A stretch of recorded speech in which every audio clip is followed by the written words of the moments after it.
Hi there, I'm Daisy. At 29, I've been around cameras more than people sometimes.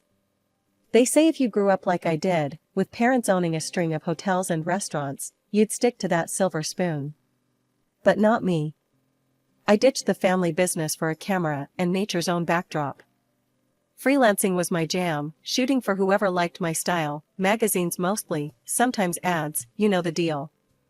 So, here's how it all kicked off. My trusty old camera, the one that saw me through countless shoots, finally gave up on me. Kaput. And instead of clicking my way to a quick online fix, I figured I'd hit the local tech shop. Needed to feel the heft of a new camera in my hands before buying. Walking into that tech store was like any other day, except it wasn't. I browsed through the aisles of cameras when this guy, about my age, popped up beside me. Looking for something specific? He asked, his tone casual, not the usual sales pitch I expected. Yeah, something that won't bail on me mid-shot, I replied, half joking. He chuckled. I get that. What's your focus? Landscape, portraits, street scenes? Mostly nature, but I like to mix it up with urban landscapes. Keeps things fresh, I explained, warming up to his genuine interest. Mark, that was his name, walked me through the latest models, explaining specs like he was reciting his favorite book. Not once did he try to shove the priciest tag in my face. It was refreshing. So, what do you think? Willing to take this one for a spin? He gestured towards a sleek model that seemed to fit the bill. Might as well. Can't have my next gig without a reliable sidekick. I grinned, making the decision easier than I thought. Mark processed my purchase, and as he handed over the bag, he tossed in, "Hey, I could use your number. You know, just to make sure everything's working great for you." I laughed, seeing right through his not-so-sly move. Sure, why not? But if I end up with spam texts, you're buying me coffee as compensation. Mark did call, not about the camera, but to ask me out. I said yes. Why not, right? Life's short and all that. After the camera store meet cute, Mark and I were pretty much inseparable. You know how it is when you just click with someone? Yeah, that was us. Always out and about, him with his quirky facts about tech, and me showing him the city through the lens of my camera. One chilly evening about 6 months in, Mark called me up, all excited. Daisy, pack a bag for the weekend. I've got a surprise. Mark, I swear if you've signed us up for some weird survival camp, you're sleeping on the couch. I joked, but I was already pulling on my boots. He picked me up in his rickety old Jeep. God, that thing was a death trap, but he loved it, and we headed out of the city. It was one of those drives where the music's playing, but you're both kinda lost in your own thoughts, you know? Excited, a bit nervous, wondering what's up. Turned out, he booked us a little cabin by the lake. Not fancy, but perfect. Just us, the woods, and a sky full of stars. That night, we sat by the fire, roasting marshmallows, the cheap ones that turn perfect golden brown, and I could tell he was itching to say something. So, Daisy, you know I suck at this kinda stuff. Mark started, poking the fire with a stick. But, I've been thinking a lot.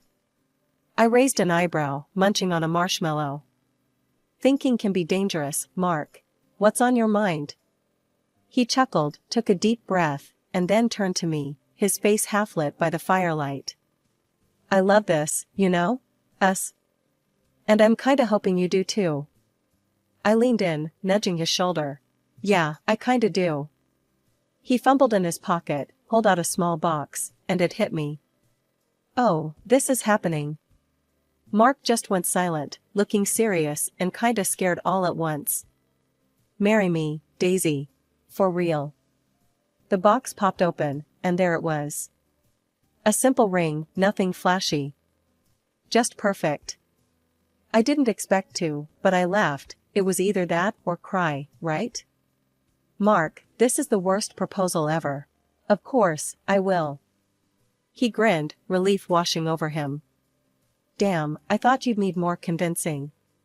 Just promise me no more surprises like this without a warning. No promises, he teased, slipping the ring on my finger. We spent the rest of the night just sitting there, the fire dying down, talking about what this all meant for us. No big dreams, just real stuff, like whether we should get a new couch or if his Jeep would make it through another winter. The next day, we spent it lazy by the lake, skipping stones, and talking about how to break the news to our families. Mark's a bit estranged from his folks, they're tough nuts, always on about money and whatnot. He warned me they might not take it well, seeing as I wasn't exactly rolling in dough in their eyes. Let them talk, I said, tossing a stone across the water. We know what we have, and that's enough. Mark nodded, watching the ripples. Yeah, it's us against the world, huh? Always, I confirmed, knowing it wouldn't be easy, but also that it'd be worth it. Little did I know just how rocky it would get with his family, but for that moment, it was just us and the future. And that was enough. A couple of weeks after Mark popped the question, it was time to meet the infamous in-laws. We drove over to their place on a Sunday. I was a bundle of nerves, fussing over my hair and my clothes, wanting to make a good impression. The moment we stepped through the door, it was like walking into a cold gust. Mark's mom looked me up and down as if I was something the cat dragged in. His dad wasn't much warmer, eyeing us with the skeptical squint that made my stomach knot. So, Daisy was it? His mom started, not even a smile. Who do you work for? What's your salary like? I blinked, taken aback by the bluntness. I'm a freelance photographer. I work for myself, so my income varies. At that, Mark's sister, who had been lounging on the couch with her phone, looked up and snorted. Freelance? Sounds like a fancy word for being jobless. Mark could have picked anyone, and he ends up with a beggar from an alley. Their laughter stung, and I felt my face go hot with embarrassment. Mark's hand found mine, giving it a squeeze. Hey, that's enough, he snapped, his voice firm, more forceful than I'd ever heard it. I love her, and she's brilliant at what she does. That's all you need to know. His mom rolled her eyes, but dropped the subject. Dinner was a tense affair, with me trying to make polite conversation while dodging snide remarks about my little hobby. It was a relief to finally say our goodbyes. After that disaster, it was my turn to introduce Mark to my parents. We met them at a cozy little cafe downtown, a far cry from the tension at his family's place. My parents were all smiles when we walked in, pulling us into warm hugs. Mark, we've heard so much about you, my mom gushed, leading him to a table by the window. We're just ordinary pensioners now, my dad chimed in, his eyes twinkling as he shook Mark's hand. Used to run a small business back in the day, nothing too grand. He winked at me, a silent promise to keep our little secret just that, a secret. Mark had no idea he was sitting across from two people who could buy his parents' house 10 times over, without blinking. And that's how I wanted it, at least for now. So, Mark, tell us about yourself. Daisy's told us bits and pieces, but we want to hear it from you, my mom said, her tone inviting. Mark, looking more relaxed than he had in days, launched into his life story, from his struggles with his family's expectations to his dreams of starting his own tech company. My parents listened, nodding and throwing in questions here and there.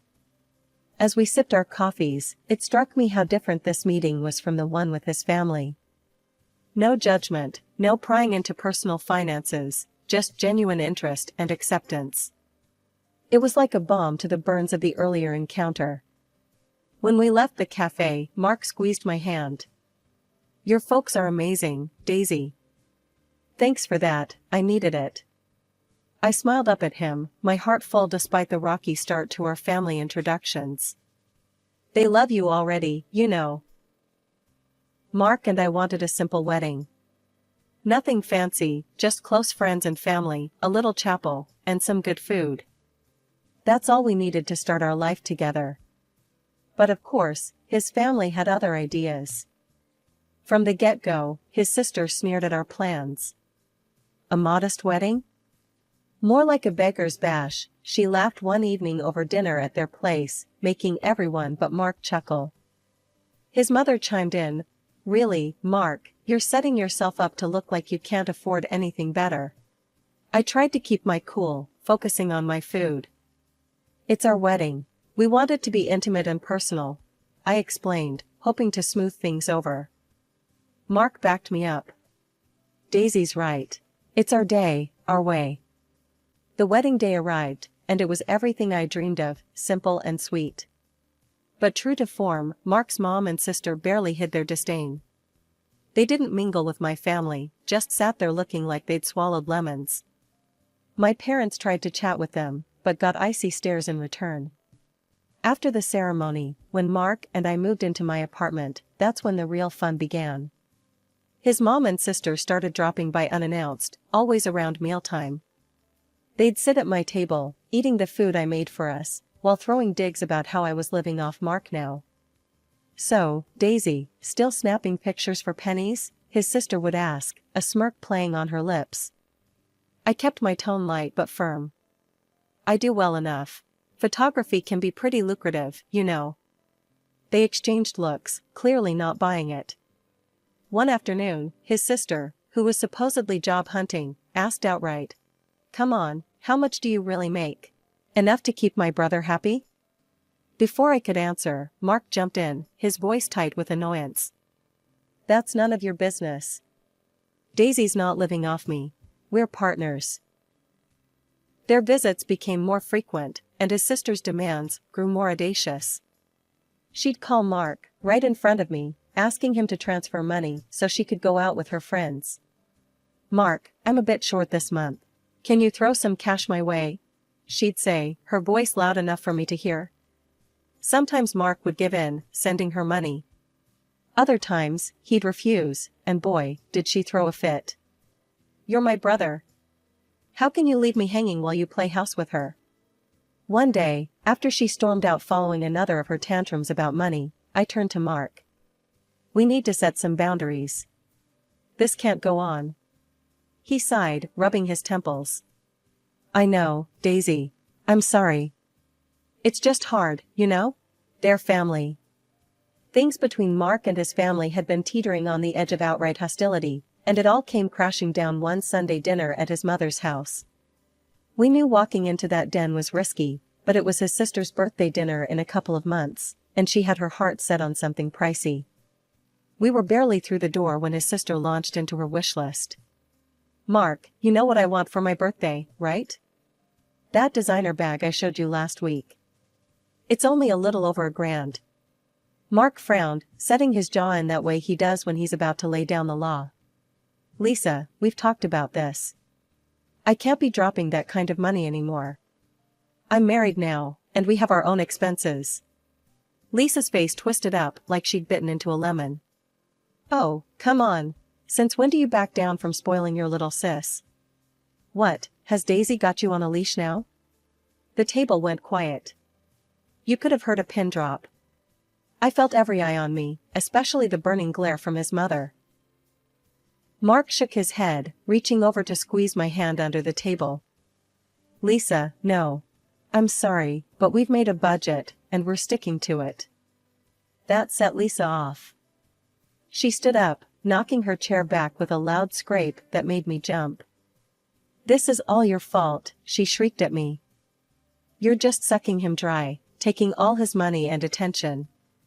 He used to have enough for me before you." I tried to keep my voice calm, but it was hard. "Lisa, I haven't asked Mark to stop helping you out. We're just being responsible." And with that, his mom chimed in, siding with Lisa as always. "Mark, she's your sister. You can't let her down. What kind of brother are you if you can't help her out?" Mark stood, pulling me up with him. "Enough. We're leaving. I'm not going to justify our personal decisions here." We left amid Lisa's cries and his mom's accusing eyes. It was the last straw. We decided then and there to cut off communication for a while. We needed peace, a break from the drama. So, we packed up a few days later and went on a small trip, just the two of us, to clear our heads. Coming back from that trip felt like a breath of fresh air, until we found out Lisa hadn't given up. She broke into our apartment while we were collecting the last of our things from the car. "You You think you can just go off on vacations with my brother's money while I get nothing? Lisa was in my face the second I walked in, her voice so loud it echoed off the walls. What are you talking about, Lisa? I use my own money for our trips. I tried to keep calm, but seeing her rifling through my closet, throwing my clothes around, made my blood boil. Lies. All this. She waved at my stuff scattered on the floor. Bought with Mark's money, right? Living the high life while I get scraps. Before I could stop her, she grabbed my new camera from the desk and hurled it to the floor. The crash was like a physical blow. That's enough. I screamed, my patience snapping. Get out of our apartment, now. When Mark came back and saw the mess, the broken camera, he was furious. He called Lisa, yelling into the phone while I tried to salvage what I could of my equipment. She hung up on him, but not before hurling a few choice insults. Mark turned to me, his face softening. I'm so sorry, Daisy. I'll get you a new camera. We'll figure this out. I nodded, too upset to speak. We cleaned up together, the silence between us heavy with unspoken promises to never let his family tear at us like this again. A few weeks after the camera debacle, Mark got a call from Lisa. She was all chirpy, which was a rarity, announcing her birthday bash and, surprise, her engagement. They were celebrating at Monte Cristo's, the fanciest joint in town. Normally, the mention of such a swanky place would have me rolling my eyes, but this time, I couldn't help but smile. Mark noticed and looked puzzled. What's up? Thought you'd want to steer clear of anything involving Lisa after everything, he said, clearly hesitant. I leaned over, whispering, Trust me, we need to go to this one. There's a reason.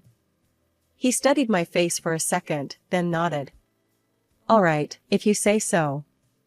The night of the dinner, we dressed up, Mark in a sleek suit that made him look like a movie star, and me in a simple but elegant black dress. As we approached Lisa's reserved area, I spotted the whole clan gathered around a large table, Mark's parents, some aunts and uncles, and Lisa's new fiancé, a slick-looking guy with a too-tight smile. Lisa, spotting us, waved us over with a grin that didn't reach her eyes.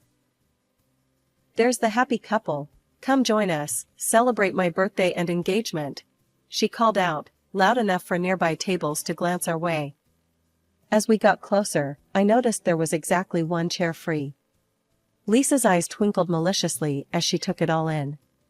Mark's mom, seeing our hesitation, spoke up with a snide tone. Oh, it seems we're short a chair. This table is for family members, anyway. Lisa chimed in, her voice sugary with malice. Yeah, Daisy, you can stand or maybe find a spot at the bar. The relatives murmured, some with smirks, others just uncomfortable. Mark was red in the face, fists clenching as he turned to me. Let's just go. We don't need this. But I put a hand on his arm, shaking my head slightly. No, let's stay. I want to. He looked confused, but nodded, trusting my judgment. We stood there, by the table, the tension thick. Just when the awkwardness hit its peak, the restaurant manager came bustling over, looking apologetic. I'm terribly sorry, but it seems we're quite full tonight, no spare chairs available at this moment, he said, his eyes darting between us and the smug faces of Mark's family. Lisa and her mom couldn't hide their glee. Their smiles stretched ear to ear, thinking they had us cornered, standing like fools without a seat. Just as their smiles reached peak smugness, the manager's expression shifted to a warm, familiar smile directed at me. He raised his voice, not obnoxiously loud, but enough to carry over the murmur of the busy restaurant. However, we do have a VIP table reserved for the daughter of the owner of Monte Cristo's. Miss Daisy, your table is ready. The table went silent. Forks paused midair, and the color drained from Lisa and her mom's faces. Mark looked at me, a mix of shock and awe in his eyes, while the rest of his family seemed to be grappling with this new piece of information. Your dad owns Monte Cristo's? Mark stuttered, his voice barely above a whisper. I nodded, giving him a sheepish grin. I wanted you to love me for me, not for for this. I gestured around the opulent setting of the restaurant. He chuckled, shaking his head in disbelief. You were right not to tell. God, can you imagine the shopping lists I'd be handed otherwise? We both laughed, the tension easing as we followed the manager to our VIP table, a beautifully secluded spot with a stunning view of the city skyline. The whispers from Mark's family followed us, their earlier triumph replaced by stunned silence. We had just settled into the comfort of our private table, sipping on champagne that suddenly tasted sweeter, when half an hour later, a sheepish Lisa and her equally embarrassed mom approached us. Their earlier arrogance had evaporated, replaced by awkward shame. Daisy, we didn't realize, well, we sort of went overboard with the ordering. Lisa stuttered, not meeting my eyes. The bill is a bit more than we can handle. Could you? Since you're family. I raised an eyebrow, cutting her off. Oh, but I thought you said I wasn't really family? You know, at the table earlier? My voice was calm, but the point hit hard. Her mom chimed in, desperation lacing her tone. Daisy, please, we just didn't know. Help us out here? Mark squeezed my hand under the table, a silent signal of support. I looked at them both, their faces a mix of embarrassment and hope, and then back at Mark, who nodded slightly. I think it's best if you handle your own bill tonight, I said firmly. After all, it's important to live within one's means, wouldn't you agree? Lisa's face fell, and her mother's mouth tightened. They turned away without another word, heading back to their table to face the music of their own making. After the big reveal at Monte Cristo's, life took on a new rhythm for Mark and me. His family, once sharp with their words and cold with their actions, switched gears so fast you'd think they'd been fans of mine all along. Their sudden sweetness, all sugar-coated compliments and eager invitations, felt like watching bad actors in a worse play. We weren't buying tickets to that show, though. We kept our distance, content in our own little world. Things got even more interesting when we heard through the grapevine that Lisa's fiancé had called it quits, right after the dinner debacle. Can't tie myself to that kind of drama, he supposedly said. Can't say I blamed him. Mark and I were at my parents' house when we found out, enjoying one of those perfect afternoons that felt borrowed from a storybook. We were out on the terrace, the city sprawling peacefully below, sipping tea as the sun dipped low. So, they're trying really hard, huh? Mark mused, nodding toward his phone, which had been buzzing with texts from his mom. I chuckled, rolling my eyes. Trying too hard. It's almost embarrassing. But I'm more interested in what's happening with you and my dad. Mark's face lit up, the way it always did when he talked about his dreams. Your dad's incredible, you know? He offered to fund my startup. Said he's been looking for a new venture and thinks my tech idea has legs. My mom, who had joined us with a fresh pot of tea, smiled knowingly. We always believed in helping dreams grow. And we believe in you, Mark. He reached over, squeezing her hand gratefully. Thank you, Ellen. That means more than I can say. The conversation shifted to future plans, dreams of a tech company that could change the small world of ours, and eventually, to the family Mark and I hope to start soon. You think you're ready for the whole parenting adventure? My dad asked, a twinkle in his eye. Mark laughed, a sound full of warmth and life. With Daisy? I'd be ready for anything. And that's how our days went, filled with planning and dreaming. Mark began laying the groundwork for his business, fueled by my dad's support and the freedom of no longer hiding who we were. And as for me, I kept shooting, capturing the world through my lens, only now I sometimes caught glimpses of a future that included a little one tugging at my skirt, asking to see what mommy sees. One quiet evening, as Mark and I lounged on our couch, the city lights twinkling like a promise outside our window, I broached the subject that had been on my mind. Mark, do you ever think about how crazy it is? How everything turned out? I asked, tucking my feet under his legs. He chuckled, pulling me closer. Every day. But I wouldn't change a thing. Not really. Not even your sister's theatrics? I teased. Well, maybe that, he conceded with a grin. But it brought us here, didn't it? To this moment. The rest of the night was spent making more plans, talking about nursery colors and the kind of parents we wanted to be. It was real, it was ours, and it was just beginning. As we finally turned in, the last thing I saw was the ring on my finger, a glittering reminder of where we'd been and where we were going. And I fell asleep thinking, this, right here, is what happiness feels like.